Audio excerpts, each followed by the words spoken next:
Hey guys, how you doing? I'm Chris Rod, and I am the owner and operator of Sun City Lawn Care here in El Paso, Texas. That's West Texas, for those that don't know. And if you guys are new to the channel, we own and operate a lawn care company, and we do everything from mowing and trimming to fertility, herbicide control, you name it. We try to do it all just so that we can help our West Texas clients here in the city, either have the greenest lawn on the block or prevent as many weeds as possible. And today what we're watching is October lawn care and how you can get your lawn as green as possible for the Halloween holiday. Hope all is well. Hope you guys are enjoying your weekend. Here we are in the backyard, and we are 2 weeks out of the perennial ryegrass overseeding. And you guys look at this. Doesn't that look freaking gorgeous? It's amazing. Now, what we're talking about today is simply October lawn care. We're continuing this process of maintaining our lawns, okay, throughout the season, guys. Now, this video is primarily for those here in the South or those that are growing Bermuda grass that do an overseeding, okay? I'm going to be adding a couple additional points that you should be doing as far as October lawn care goes. There are some things that you should be doing, and there are some additional things that you can do to keep enhancing your soil. All I do in the winter time, okay, and this has gone on for the past 3 years, is we do this overseeding of our Bermuda grass. We do the lawn scalping. We go ahead and overseed. We give it a good half a pound of nitrogen per 1,000 square feet of some starter fertilizer to give it a little kick, if you will, so that grass seed germinates, something a little higher on the phosphorus. And what you get is this result, okay? You get a scalped Bermuda lawn to a nice dark green perennial ryegrass. This perennial ryegrass is an SS 9000 from the Seed Superstore, and it just looks great, man. I tell you what, I haven't mowed it yet, and the reason why is because I've been focused on the watering. Once you do your overseeding process, you got to make sure that, one of the key steps, the key aspects of overseeding is to ensure that that grass gets, or that seedling gets plenty of water. It's got to stay moist for it to germinate, and you also got, you need plenty of sunlight. So that's what we've been doing. That's all I've been focused on, and I'm very satisfied with this overseeding process, okay? Looks good. Once the seed has germinated and reached that 3-inch height, that's when you can start mowing and backing off on your watering and getting into a routine watering cycle, okay?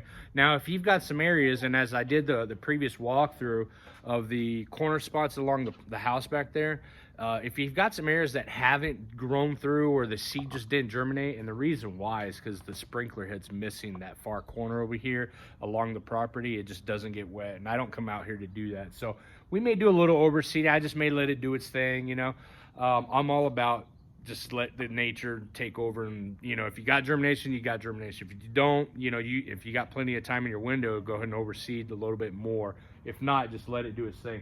So our grass has already reached 3 inches, and I'm going to start mowing this next week. Today I'm going to back off the watering cycle and just let get back in something of routine. But we're going to begin mowing, and I'm going to show you how good this stuff really does stripe. It stripes awesome compared to a shorter cut Bermuda. I don't have a roller on my mower or anything like that.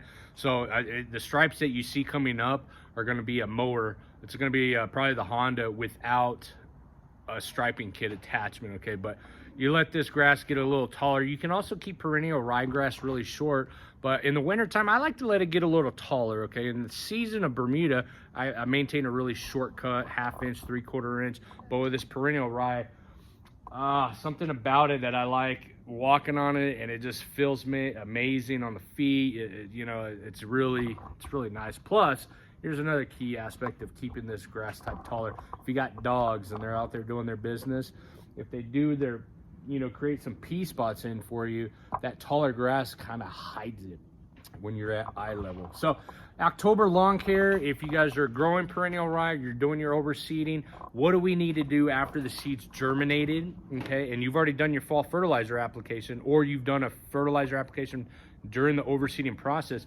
You continue your lawn care program as routine, okay? Meaning, okay, for those that are in the southern transition or the southern portion of the U.S., a lot of our grass, you know, doesn't go dormant if you're doing Bermuda or you're overseeding.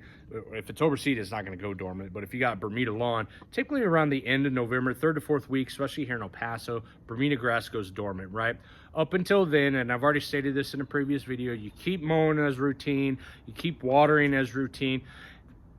There's two aspects of October lawn care that I want to, you know, really touch base on, okay? And this applies to an overseeded Bermuda grass well. You have got to get your pre-emergent down still, and you still need to do your fall feeding, your fall fertilizer application, okay? So let's address those two, okay? After you've done your overseeding, you need to make sure you mark the date, because that's going to dictate when you do your pre-emergent application, okay? Now, if you're using prodiamine like I do in the fall time, you need to wait at least 4 to 6 weeks after you're overseeding before you put down your pre-emergent. So what that means for me is I've got another 2 weeks before I can apply pre-emergent. So in other words, the back end of Halloween time period, back end of October or the first week of November, I can technically, by label of law on the pre-emergent prodiamine, I can technically go ahead and spray the yard for weeds. Now, let me zoom in on this. See that little guy right there? Okay, they're all along the rock wall too. That's not a weed, that's actually a flower, okay? And it comes from my flower bed. And it ended up there. And if I let that grow, that's fine, but this is the lawn. This isn't a flower area. So when we spray this pre-emergent, something to keep in mind, what pre-emergent does is it disrupts the growth of a newly established weed seedling. Not the seed, but the weed seedling. As it starts to germinate and root, the pre-emergent disrupts that growth pattern. Tango, relax. This dog whines. Whines.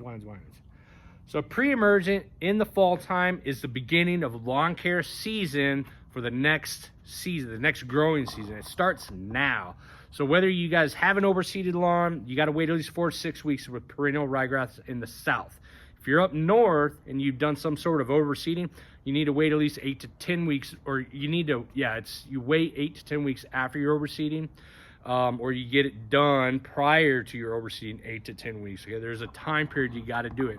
Now, normally, if you guys are in the transition zone or up further north, like Michigan, for example, there is no pre-emergent after you've done your overseeding process in the fall. And the reason why is because you guys are probably already hitting some colder temperatures, where you've already might have gotten to your first frost, first freeze. Once it starts to snow, you can't do any pre-emergent applications, because what you're going to risk is wash off. Once that snow melts, it's going to wash that pre-emergent away. You cannot have that happen. There's laws against that sort of stuff, okay? So normally, if you're overseeding up north, you got to get your pre-emergent done prior to your overseeding process, 8 to 10 weeks prior, okay, in the north. Let's get back to the south here, okay? So pre-emergent, if you guys haven't done that, October's the time period to do that, okay? If you've already overseeded, you need to wait. Now, let's talk about the fall feeding, okay? Your fall fertilizer application is going to keep this overseeded lawn thriving throughout the winter, okay? Now, part of this video, what I want you guys to get is that we're talking about Halloween, how to get the darkest lawn for Halloween, okay? I don't know how much dark I can get this stuff. Yeah, sure, I could probably put down some iron, you know. I'm not going to. If you've got like a lime green color, you got some discolorations in your Bermuda grass right now, it would be a good opportunity to go ahead and get a fertilizer application, you know, either 1 to 2 weeks prior to Halloween, okay? If you got a front yard, I don't have grass in my front yard, not this year, maybe next year. Y'all stay tuned for that. And while I got you here, don't forget to subscribe and like the channel. Give me a thumbs up, and always leave a comment below if you haven't already done so. Hit that bell notification so you get notified when I do these videos and updates, okay? Dark green, 1 to 2 weeks prior to Halloween. That's when you want to get your next or your last fertilizer application in, okay? Now, normally, 2 weeks ago, we did a feeding of my overseeded lawn. So probably the week prior, the week of Halloween, or the week prior to Halloween, I'm going to do my final fall fertilizer application. That's going to feed my ryegrass one more time. It's going to give it that boost of nitrogen, that dark green color. We may get a little blue hue, if you will, going into Halloween week, which is on a Monday this year. But the only people that are going to be seeing this dark green perennial ryegrass is me and the old lady, because nobody else comes back here unless we have some family functions. But if this was your front yard and you want it to look as dark as green as possible, you need to do a fall feeding. Okay, another fertilizer application. Don't go heavy. You don't need to put a pound of nitrogen per 1,000 square feet. You can maintain that half-pound rate. Okay, or you can bump it up to 3/4 of nitrogen per 1,000 square feet. Now, what I did earlier is I went ahead and added a dose of humichar. Okay, humic acid applications and your biochar, you continue. This is the extra steps. Okay, this channel is all about what additionally can I do, Chris. The humichar that we use, okay, is a combination of humic acid, okay, and biochar. What we're doing is we're taking care of the soil. That process never ever stops. Okay, I do it for my flower beds, okay, my garden beds. If you watch any of our garden channels or our garden videos, I'm constantly adding humic acid and biochar and organic material to that soil system so it thrives. But inside the lawn area, you can add those products. What I'm also going to be doing is adding a dose of root growth stimulant, because now I'm transitioning from a southern lawn to a northern lawn. So that process doesn't stop until you get your first hard frost. Here in El Paso, West Texas, that doesn't happen until late December, sometimes January, sometimes really February, where we may get that hard frost and freeze and it snows really late for us, okay? But you guys up in the transition zone or up north, obviously we all know that happens sooner. So you need to start doing this process now in October before that time period gets to you guys. So that's really all I got. The last thing I'll add is, besides the fertility application and the pre-emergent application, okay, the soil amendment of the humichar or humic acid or biochar to keep that soil thriving. Really, the last thing I can say is, you know, here in the South, West Texas, El Paso, Bermuda lawns. If or when your Bermuda goes dormant, meaning when the lawn naturally turns all brown, okay, that is when you can cease mowing and back your watering off to 1 day a week, okay? The concept is to ensure that the root system of the grass, of the plant, stays moist. Here in West Texas, we don't get a lot of rains in the winter. We don't get a lot of snow all the time. And so that there's a potential possibility of that root system drying out, which will decrease the green up and the health of the grass type next season.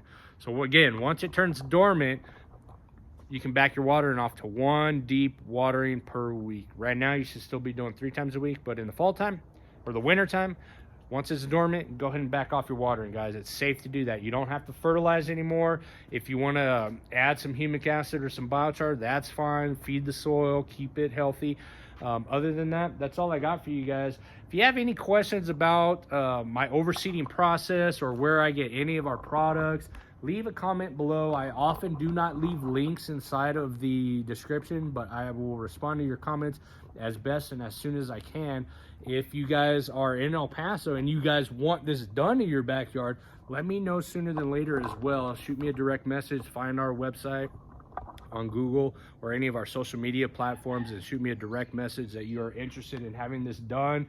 If you need pre-emergent applications, give me a call. Or if you want a product link for pre-emergent so you can do it on your own, shoot me a message and I'll send you guys a couple of those links as well. If you have any questions, don't forget to leave them in the comment section. And now, as always, don't forget to subscribe, hit that bell notification button, and leave me a comment below. You guys have a good one.